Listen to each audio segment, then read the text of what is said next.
Hey guys, welcome back to Questioning Christianity. Today's episode 8, Armor of God with Jonas Blakeman. Jonas, how are you? I'm wonderful. How are you? I forgot to introduce you as a officer, an FCA officer. So That's okay. It's fine. Well, I'm an FCA officer. yeah. Anyways, as always, we'll just shoot straight into it. Lovely. What is the armor of God? Great question. I've done my research, and I grew up with, for some reason, this was the first thing that, as all of us, most of us have grown up through Sunday school, this is one of the first things that was in my memory of the things we learned in Sunday school. And so it's fun to go back and think about it and see how I've learned more about it over time and what's stuck with me. So how I like to think about it is the armor of God is, of course, not a literal set of armor, as most things in the Bible are. They're all figurative. But it's just a way to, it's a representation of being equipped for life, being equipped for persecution, being equipped for spreading the gospel, as I have a little bit more in that in my notes. I just think it's more of just kind of something to get you ready for the world and get you ready for what God kind of doesn't necessarily throw at you, but or throws at you, but doesn't necessarily throw against you, if you know what I mean. Yeah. I'm just gonna recite all of them. Yes. It's got the belt of truth, the breastplate of righteousness, the sandals of peace, shield of faith, helmet of salvation, and the sword of the Spirit. That is the exact order that I have them in. Well, there you That's go. lovely. And that's Bible Man. You ever watch Bible Man? I have. It's pretty cool. Also, I have a question for you at the very end. No. So Okay. we're going to kind of mix it up, but I'm saving that for later. Okay, sweet. At the very end, we'll see what happens. So Alrighty. just be ready. You might catch me off guard. I don't know. Question 2. What does the armor of God mean to you? I kind of spoke about this a little bit a second ago. It's one of the first things I learned, but for me, it's really more of a tool than anything else. It kind of acts as something that I can use based off what's going on around me, and so I almost have an arsenal of sorts that I can use for different situations. And so I'll have a situation where I'm being questioned, not necessarily persecuted. We're not the environment that we're in. We're not being persecuted physically too much, I don't believe, but maybe more questioned or just people curious about why do you believe that. And so certain pieces of these armor help me to rebound off those questions and kind of have a better answer for them. And I feel like that is important for me. And then there's also the times where people that aren't really seeking you out, you rather have to seek them out. And for me, it just kind of gives me an opportunity and better equipness to seek them out better and give them a better relaying of the information that we have here. Yeah, absolutely. We can also use it to combat the evilness in the world, which is a big part of what I wrote down for this portion. The portion. Question 3: how can I combat the devil's lies using the armor of God? A great question, and for that, I kind of dug into where it mainly talks about the armor of God in the Bible. Pretty much, if you look it up on the internet, which of course I did because I don't have the Bible memorized, but the first thing that it comes to mind is Ephesians 6, and this is where I learned it from. Ephesians 6, starting at verse 10, I'll kind of read through where it mainly sticks to it. I think that goes through verse 16. It says, "Finally, be strong in the Lord and His mighty power. Put on the full armor of God so that you can take your stand against the devil's schemes. For our struggle is not against flesh and blood, but against the rulers, against the authorities, against the powers of this dark world, and against the spiritual forces of an evil in the heavenly realms." So that's kind of what it says before it goes into describing the 1, 2, 3, 4, 5, 6 that armors of God that we have. And then it lists them out, and then it kind of wraps it up there at the end of chapter 6. And so at that first part, it was saying, so that you can take your stand against the devil's schemes. So what I think we can do with how we can combat the devil's lies and the devil's schemes, as it says, is that we can use these two different categories of the armor of God to our advantage. And I kind of like laid them out, and this is just kind of the way I think about it. So I'm curious to hear like what you think about it, and maybe if you'd rearrange some. I feel like we have the defensive parts of the armor and the offensive kind of. The ones that we're kind of using to protect ourselves, and the ones that we're kind of using to seek out others, or maybe throw back at the things that we're being persecuted from. So I'm just going to kind of go through them. I feel like on the defensive side, and you can say if you agree with me or not, on the defensive side, we have the shoes of peace, and that keeps us level-headed in maybe high temper situations that we all have very often. Then I think the most obvious one for a defensive is the shield of faith, and that is keeping us protected from all sorts of persecution that's thrown at us. And then this one I was iffy about. I was iffy if it's going to be more of something that we flaunt and more of something that we use, or if it's more something that we use to protect ourselves. And I thought it was more of the latter. The helmet of salvation, I think, is a defensive, because we use it to, of course, protect ourselves. It's a helmet. But we use it more to keep ourselves in the headspace that we know we're saved, right?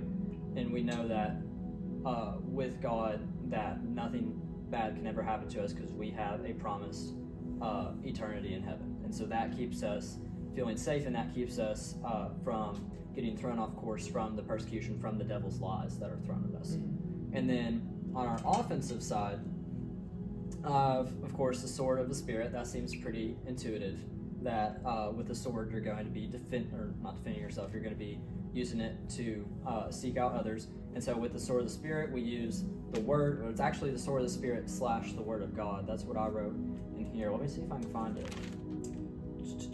The helmet of salvation and the sword of the Spirit, which is the word of God. That's verse 17. And so you use that as I wrote down a metaphor later on, so I don't want to spoil it. But you use that for using it for seeking out others, like such as the gospel, for the people that are necessarily like kind of lost, and so you help them with that. And then the belt of truth, I think, is most definitely on the offensive side, and you use that to, if people are using it how I feel like we are a lot of times now, they're not like throwing things at you to try and insult you, as I feel like it was a while ago, but rather they're just questioning you. They're like, I don't believe that. Why do you believe that? That seems kind of weird. I feel like that's what we face more than anything right now. And the belt of truth kind of displays why we believe this and why we think that is the truth, why we believe all the things that Christianity is about, right? And so I feel like those are the kind of two different categories. And let's see what I have on this other side. Isaiah 59, okay. And so I feel like how we can use this to combat the devil's lies is we can use these two different sides that I've talked about, but we also need to upgrade it. We need to, as a lot of things are, we need to upgrade our armor. We need to strengthen it, as a lot of video games say, upgrade your armor. And by doing that, what do you think I'm going to say? I actually don't know. Well, I was going to say read the Bible. Well, yeah. And that seems pretty obvious, right? That seems plausible. That was what I was going to ask. I was like, I wonder if he can see where I'm going with that. And so I think the best thing to do to upgrade your armor is to stay in the Word.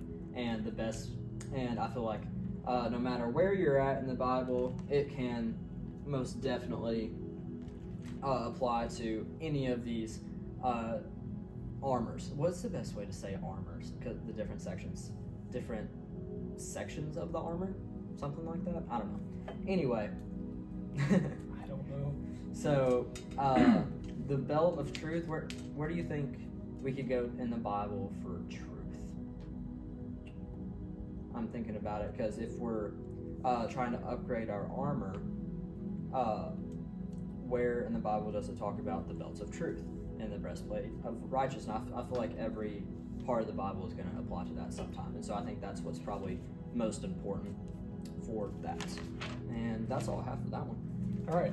I actually have two things about that, and I feel like it lies within the question: how can we combat the devil's lies? Mm-hmm. It's lies. If you can I see what you're identify, saying. if you can identify that everything that the devil yells our way is a lie, Mm-hmm. it's easier to combat. I also have.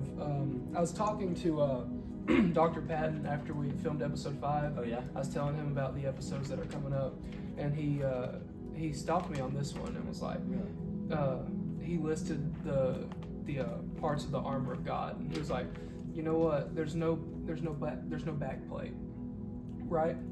Mm-hmm. It is because we are never supposed to turn our backs to this evilness, this wickedness in the world. We're never supposed to. We're supposed to be lined up like this with our brothers in Christ, Mm-hmm. and brothers and sisters in Christ. We're not supposed to, turn our back. I thought that was something to bring up for sure, but yes. yeah. Great. Yeah. All right. And before we move on from that one, I'm going to say there's this verse in Isaiah 59. It's kind of verse 16, 17. I'll just kind of go from where it starts. It says, "The Lord looked and was displeased that there was no justice. He saw that there was no one. He was appalled that there was no one to intervene." So the Lord is looking down, and he's like, why are all these things going on? Where are my disciples? Where are the people that are supposed to be defending me? Of course, he can do it himself, but that's what a disciple is supposed to do. And so what he did is he said, so his own arm achieved salvation for him, and his own righteousness sustained him. He put on the righteousness as his breastplate. Wow. It mentions it like way before Paul did. That's crazy. And he put on the garments of vengeance and wraps himself in zeal as in a cloak. And so what I think is pretty cool there is that he uses the metaphor, so his own arm achieved salvation for him, and his own righteousness sustained him. And then it goes right in to say he put on the righteousness as his breastplate. I feel like the best way to combat the devil's lies is to equip this armor for God himself, right? He said he's displeased that there's no one that is intervening and doing his work for him. And so I feel like that's our job. I feel like that's our calling, to be the hands and feet of God, right? And so that's what the armor of God can do to combat the devil. Yeah, absolutely. What verse was that? That was Isaiah 59, 16 and 17. 16, 17. All right, sweet. Okay, question 4. Is it possible to only wear part of the armor? Short answer, absolutely. Okay. Long answer, I think that's what we do all the time. I think that's what me and you are doing right now. Yep. I think to be a perfect disciple, you have the whole armor of God on. And I think that almost none of us, I'm not saying being the perfect disciple is being the perfect person. So I don't think if you're a perfect disciple, you're perfect on par with Jesus. That's not what I'm saying. I'm saying being a perfect disciple is being the best hands and feet of God. And to be perfect in that doesn't mean you're sinless. To be perfect in that means you're humble, means you're serving him above almost all things. And so that is 100% possible, and I'm sure there are plenty of people that have achieved that. And I think that's what we should all strive for. But we're not fully equipped. I think for each person is a different thing, but maybe you have everything else in. Maybe you have the helmet of salvation on. Maybe you know everything. Maybe you know with everything that you have, you're saved. That you're going to heaven. That you have eternity with him. That's great. Maybe you don't have everything else on. Maybe you only have the helmet, and you don't have the shoes of peace. Maybe you're constantly wavering on all the things that this world throws at you, and maybe you're just stressed out about everything that you have going on. And I feel like that relates to everybody's. All people that can relate to that. And I mean, of course, God says, throw your anxieties and worries upon me. And so that is where we lack whenever we don't have the shoes of peace on. And let's see, another example that could be, maybe you don't have the sword. Maybe you're not actively going out into the world. I know I struggle with this. I get distracted with all the things that I feel like are most important, but I don't do what is most important in going out, seeking out others, and using the sword of the Spirit to cast light on other people and lead them to Jesus. I feel like I struggle with that constantly. And so I feel like it's perfectly plausible and perfectly common for people to not have the full armor of God equipped. Judas lacked the belt of truth. He said, I am not following God. And he said it 2 more times. And so he lacked that. And so, but he was a disciple. He was a active follower of God. And so that means even people that you look on as really good and strong followers of God, they might not even have everything figured out. And that doesn't mean we're supposed to, but we should strive for it, right? I feel like we should strive to be fully equipped, but that doesn't mean everybody is, and that doesn't mean we have to, but it means that we probably should, if that makes sense. Yeah. Sorry. Question 5, why is wearing the armor of God important in discipleship? That's a really good question, and I feel like that I'm glad you kind of positioned it a little bit further down the list, because first you have to realize what the armor of God is, then you have to realize how do I use it, why is it important, but then once you have all of it on, you're like, what do I do with all this? What do I do with all this knowledge that I've equipped from the Bible? What do I do with all of this connections that I've made with God? And so I think, as I said before, as a disciple, you face a lot of persecution. And the persecution now is different than what it has been before. I feel like now our persecution is either apathy. People are like, being a Christian is too much work. I don't want to wake up on Sunday. I don't want to go to church on Wednesday. I don't want to constantly have to bring God up in every situation. And so I feel like that's kind of the persecution that we face right now. And so if you don't have the armor of God, you will be defenseless against it, right? And so that is something that I said a little bit before. I'm going to try and set up a metaphor here, if it makes sense. If you are defenseless against it, then that can kind of be the salt in the situation. Have you heard the term salt and light before? Yes. I'm sure you have. I really like that metaphor. My mom says it to me all the time. I don't know if Reese ever said it, but it's a very big theme in our family. Drink break. There you go. And so that can kind of be the salt to people that whenever you don't have the equippedness, and that's almost like the wound, you're putting the salt into the wound, right? And then once you put the armor on, you will be the salt for people that don't have the armor on, right? But then, also as disciples, we are called to seek out the lost and show them the path. You can't do this without the truth and the Spirit. Going back to what the 2 columns I set up earlier, the defensive and offensive, the defensive can kind of be looked at as the salt, as the healing of the wounds, and putting on the defensive. The salt can be used as something that heals you and something that protects you from infection, as it was used in the past. And so you have your shoes of peace and your shield of faith and your helmet of salvation as your defensive sides, as your salt. But then as your light, you have your sword and your belt of truth. And that acts as your light, because it's our calling to not only heal those who are misguided, but then take that further step and show them the path. Because we have been walking that path, but we want the people around us to walk that path with us. And so we show them the path using light, using the sword and the belts of truth and those offensive type of parts of the armor for them. And so I feel like that's kind of why it's important to discipleship, that we can use that as the salt and light, as the defensive and offensive, to heal those who are misguided and heal those who have not had the armor on and they've been attacked by Satan and they've been drugged down to what they don't know as right and wrong, because that's oftentimes how people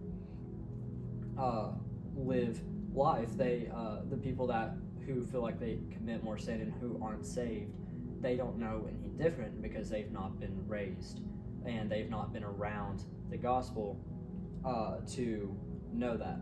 And so like I feel like that's hard for us sometimes to understand, for other people, that they're committing these horrible sins that we look down upon as Christians, and we're like, how could someone ever do that? But then we don't look at it from their perspective, that they've never done anything different. Mr. Brian Blankenship, who I'm sure you're familiar with, made a really good point in class just the other day. Okay. He said the people who are the most competent, that's the word he meant. Maybe, I think another way of saying that could be like the most enlightened, maybe the most knowledgeable. The people who are most knowledgeable, most competent, are the most humble. And you would think they would be kind of the opposite, right? You would think the people that kind of look at, kind of see themselves up on a pedestal around everybody else, or the people with 5 PhDs, look down on everyone else because they know so much more than them. You'd think they would be more prideful. But even though he didn't explain it, he knew it would all make sense if we thought about it. Mr. Blankenship did. And then we thought about it. I don't know if everybody else did, but I definitely thought about it. And I was like, that makes so much sense. Because the more you know, the more that you know that, the more that you don't know, if that makes sense. The more that you've seen of the world, you see that the world's so much bigger. And so for people that are quote unquote enlightened, they've traveled outside the state maybe, and so they've seen the other states, and then they realize, gosh, the world is so big, there's so much that I don't know, and that humbles a person. The people who aren't enlightened and have never left Somerset, they see themselves as top dog. They see themselves as the big fish in a small pond. And I'm going to make a connection here in a second, I promise. They see themselves as a big fish in a small pond, and so they're really prideful. I'm on top. And then they go to maybe a big college. Maybe they end up at Texas A&M. And they get there and they're like, wow, everybody else around me is just on par, if not better than me. And so that will humble the person. But if that makes sense, the people who are the least competent, the people who don't know the most, are oftentimes more prideful than those who are more competent. And I think that speaks to people whenever they see other people around them, and they see the pride in them, and they oftentimes boast about themselves. It's good to know that just because someone boasts doesn't mean they are more competent. It could be a situation like Mr. Blankenship explained. They are the big fish in the small pond, but then eventually they're going to be the small fish in an ocean, right? And I feel like how it's important for us to wear the armor of God in that, to connect it, is that for people who wear the armor of God, we're less likely to be up on that pedestal, if that makes sense. We've seen what we need to do. We've seen the different sides of the armor of God, that there's so much to it, and so that makes us more humble. The people who aren't around the armor of God, the people that we look down upon because they're not wearing the armor of God, maybe they're just wearing the helmet, we look down upon them, we're like, how could you do this? But that's not our position too, right? They are oftentimes more prideful in that, but we should know, since we've been around God longer and we've seen more, that we should know that they don't know any better. They don't know what it's like to have the armor of God, and so we should use the salt and light method to help them find that, not from a pedestal perspective, but from an equal playing field perspective. No one of us is better than anybody else. All right. Where are we at? Question 6. Okay. Question 6. How does one put on... I actually should have put this... You complimented my positioning of questions, but this seems out of place. I'm sure it's okay. How does one put on the armor of God? I see what you're saying. Yeah. But it's okay. It's not a huge deal. If they feel led to, they can watch this part first. Yeah, there's timestamps in the description. So this one I feel like is somewhat self-explanatory, so I don't have a whole lot to say about it. But there's kind of like 3 main things I feel like you need to do to put on the armor of God. First one being probably the most obvious: stay in the Word. The more you're in the Word, the more knowledge you'll have about what the armor of God looks like. You'll know you'll be able to use the sword of the Spirit, the gospel, because you know the gospel. Excuse me. because you've read the gospel, and so you'll know how to use that. But then, secondly, staying in prayer. And I feel like this is almost more important than the first, because with prayer, you can stay connected with God. And if you're staying connected with God, of course, that is how you are saved. That's how you use the helmet of salvation, because you confess with your mouth and you believe that He is God. And so that's how you have the helmet of salvation. And I feel like that is important for a lot of putting on the armor, because you know how to you've stayed connected with God. And finally, the one that I was like, is there another one? I was thinking there only feels like two. I feel like there might be something else that I'm missing, and this other people might disagree, but I feel like staying in other people's lives, staying around with the people around us, our families, our peers, our church, that is the third part of putting on the armor of God. Because by doing that, let's look at our list here. By doing that, you kind of get prepared for what other people are experiencing. You see the persecution that they faced, and by doing that, you upgrade, as I was talking about earlier, your shield of faith, because you've seen what the persecution is. And so you use what you've seen and what people have told you, and what you've seen around you by the world, by using, and you use that to upgrade your armor and then to put that on. If you only did those first two things, if you only stayed in the Word, and if you only stayed with God, of course you would be well prepared for the world, and that will take you probably as far as you need to go. However, I feel like it's important to also know what the current world is throwing at you. The world is going to change. The devil is going to find new ways to persecute you, find new ways to get you to question your own faith. And so I feel like it's important to stay along with that, and to stay with Him, or stay with the people in your life, and that will help you see what the devil's most recent thing to throw at you is, and that upgrades your armor. So I feel like those 3 points are kind of how you stay. That's how you put on the armor. All right. This is the last question. Question 7. Here we go. What changes in our lives after putting on the armor of God? I wrote down 2 things. Firstly, our attitude. Our attitude specifically about, is gospelship a word? I can't fact check that right now. We're going to pretend. Okay. Our attitude about gospelship.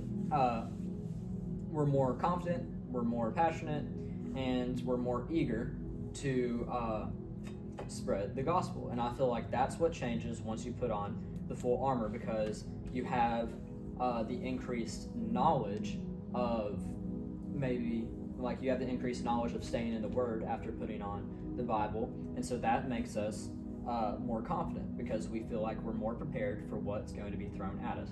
Armor, of course, is something to protect you, and so I feel like if we have more knowledge, we're more equipped, and we feel more confident going out into the world because we have more things to use. Our armor is more upgraded, right? And then we are more passionate after putting it on, because we've seen that with our upgraded armor what we can do. The God called, not the God, I mean He is, but He is the God. Maybe we should start calling Him that, just the God. God calls us to spread the gospel, right? And if we see that we can do that effectively, if we see that we can, which I speak about more on, if we see we can do that effectively, then we will be more passionate about that, because we'll be able to please God more, because we have the armor of God and we're more equipped, and so that makes us passionate. That gets us excited to go out into the world and to spread the gospel. And I mean, it makes you more eager, makes you more excited, right? And then the second part of that is, of course, less important. It's more important to have the right attitude, but your effectiveness, your success in spreading the gospel. I feel like that is, of course, less important than your attitude. If you have the right attitude to go out into the world, then that's what's most important. Then you can work on your effectiveness. But if you have the right effectiveness, then it's completely necessary, because if you're going and you're spreading the gospel with people, but you don't know the gospel enough yourself, if you don't have the armor of God on yourself and you haven't been equipped with the knowledge of the gospel, then you're not going to be effective in spreading the word. And so I feel like it's important for us to after we have put on the armor, to be more successful, and I think that's consequential. I feel like that's what's going to happen after you put on the armor. You're going to be more successful because you have all those different attributes of all the different armor that you're going to be able to use in your day-to-day life against the persecution that you face, against the trials that you will inevitably come across as a Christian. But I feel like that's what's most important for that. So success and effectiveness, I think, are the main things, one of two of the main things that you're going to see change after you put on the armor of God and your attitude and gospelship. I feel like those two things are what you're going to see happen, and if you don't see them, I feel like that's not like a telltale sign that you don't have the armor of God on. Maybe it's just that you're on level 1 and you need to upgrade it. How do you upgrade it? I think the 3 things I said earlier: staying in the Word, staying with God, and staying with your peers. I feel like those are the main things that you can do there to stay with Him and to see those 2 results, to see your attitude change and see your effectiveness change. If those 2 things change, I feel like those are the things that make you not a better Christian. If you're unsuccessful at spreading the gospel the right way, but you have the right attitude, you're still a perfectly fine Christian. If you don't have the right attitude, but you're still successful about spreading the gospel, same thing. You're still a perfectly fine Christian. Of course, you're sinful, you're not perfect, but you are still a Christian in God's eyes, and He still loves you for that. However, we should all strive for being, for putting on more of the armor and seeing those changes afterwards, right? And that's all I had for that point. All right. Well, that was the last question, unless you have any closing comments. I have a couple, but first, before we get to that, I have a question for you. Sweet. As I was writing this, I was like, just a question came upon me, and so instead of just thinking to myself about it like boring people do, I was like, I'm going to ask Brody while we're here. Change it up. He doesn't get, I'll ask him 1, and he asks me 7. So, my question is, if you were to add 1 piece of the armor, if you were to add 1 more thing to the 6 that there already is, to effectively combat the persecution that the devil throws at us today, that would be recent, you know what I'm saying? That effectively works in today's world, what would it be? A mouthpiece. A mouthpiece. Yep. How do you say? To control what we say. That's a good point. I hadn't thought about that one. It just came to me. I was like, okay, so what do we have? We have the belt of truth, so that will tell the truth for you. And the mouthpiece will just, maybe stop you from, spreading false information, doctrining. Misdoctrining. I think that works. I think that might work. But that's a good point. Thank you. Let's see. I'm going to ask myself the same question. Okay. Maybe gloves? What could we do with gloves? I thought about gloves, but I didn't know what to do with them. Maybe that's your hand. You're being in the hands of God. Maybe the gloves help you be more. I don't know. Maybe there's something there with gloves. Maybe that's something that the people watching can think about. That's all. That was my question, and so that's what I was curious about. But mouthpiece is a good one. But thank you for having me, of course. Of course. And I'm really glad I got to express what I've thought about, and I had a really fun time just kind of writing some of these things down, and it was really good for me to go across the Bible and see what God has to say about it, and just to ponder within myself, do I have all these things? And do I have the full armor of God equipped? If not, spoiler alert, I don't. I don't. There's a lot of people that don't. And so in those, what do you think, what do I think that I could improve on? What pieces of the armor do I need to focus on? What pieces of the armor do I need to upgrade, right? So I appreciate you having me on, and that I could do that, and that gave me a really good opportunity. Yeah, absolutely. Thank Was you. that your closing comment? That was my closing comment. Okay, well, then that's all we have. Sounds good. All right, that's all we have for this Episode. I always want to go and say this is all we have for this edition of the Jumper News. Oh. It's Mr. Lewis's fault. He's Oh. ruined my show. I'm kidding. That's all we have for this episode of Questioning Christianity. See you guys.